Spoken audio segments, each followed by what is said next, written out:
Daendels ditunjuk menjadi Gubernur Jenderal di Hindia Belanda tahun 1808 oleh Raja Belanda Louis Napoleon, adik Kaisar Prancis Napoleon Bonaparte yang kala itu menduduki Belanda.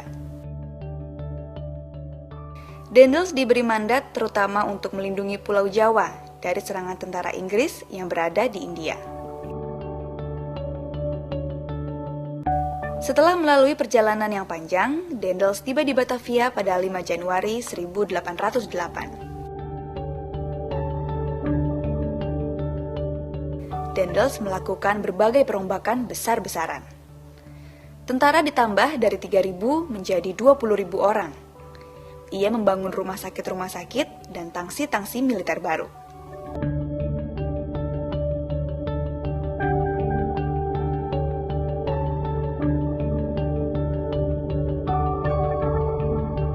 Daendels membangun pabrik senjata di Gresik dan Semarang.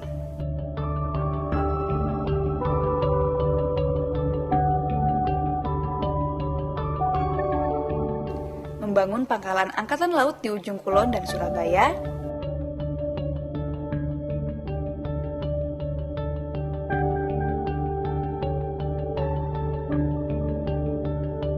Serta membangun benteng-benteng pertahanan, antara lain benteng di Mr. Cornelis yang sekarang dikenal sebagai Jatinegara, dan di Surabaya dibangunnya Benteng Lodwijk.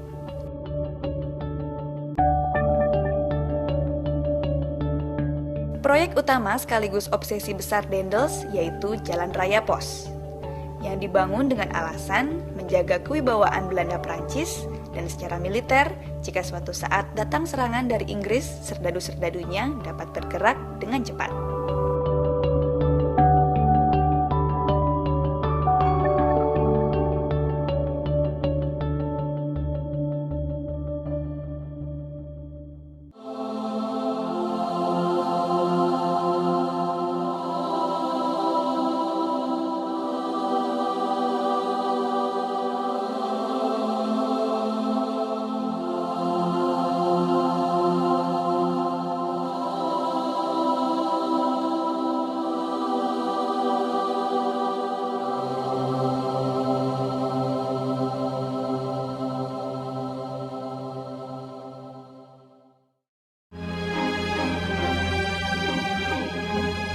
Pada 1809, pembangunan Jalan Anyer Panarukan atau Jalan Raya Pos atau Jalan Daendels rampung.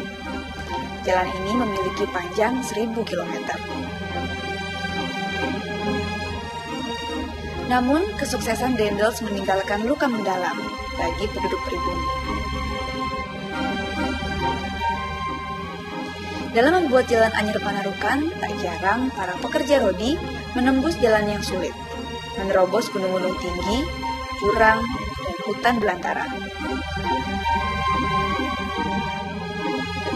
Herman W. Daendels memerintahkan pembangunan Jalan Raya Pos lewat sistem penjatahan pada para bupati yang kabupatennya dilalui jalan ini.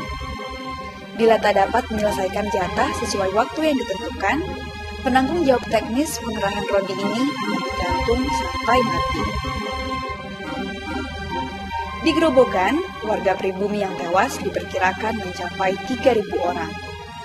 Tak terhitung lagi jumlah rakyat yang mati lantaran kelaparan, karena penyakit malaria, dan kelelahan hebat. Di sepanjang Jalan Anyer Panarukan ini, sesungguhnya terdapat kuburan massal terluas di Pulau Jawa, bahkan Indonesia. Kendati telah banyak warga yang meninggal, namun Daendels tetap meneruskan proyek ini.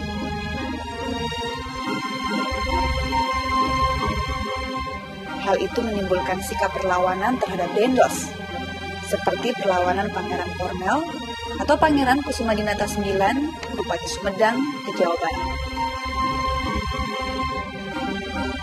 Pangeran Cornel memang bukan Superman yang berotot besi dan bertulang baja. Namun ia tak gentar menghadapi Daendels. Pangeran Cornel miris melihat penderitaan rakyatnya yang harus mengerjakan jalan dengan membongkar bukit cadas yang sangat keras di kawasan Cadas Pangeran. Penduduk Sumedang melakukan perlawanan ini didukung oleh bupati mereka.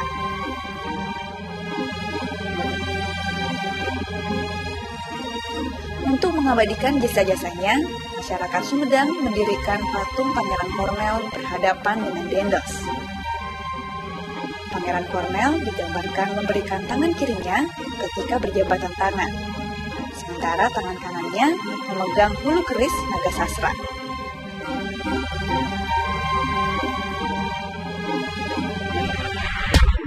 Terhadap raja-raja di Jawa, Dendels pun bertindak keras, sehingga mereka menyimpan dendam kepadanya. Ketika pasukan Inggris datang, mereka bersama-sama mengkhianati Dendels.